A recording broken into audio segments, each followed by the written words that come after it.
Hello guys! So nandito kami ngayon sa Iloilo. Siyempre mahilig kami sa mga coffee shop.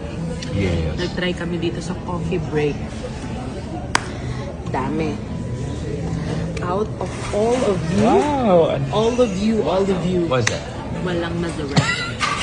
Even the drinks, even the lasagna, lahat tabang. Ang PWD kasi, person with diabetes. Bawal Wala yung akong sobrang diabetes. tamis. I sorry. Bawal kasi sila Ang matapang. dami nyo dyan, walang masarap sa inyo. Ni isa.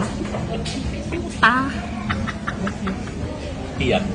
Guys, mga taga Iloilo, saan masarap ang pastries nyo dito? Thank you so much. Love you.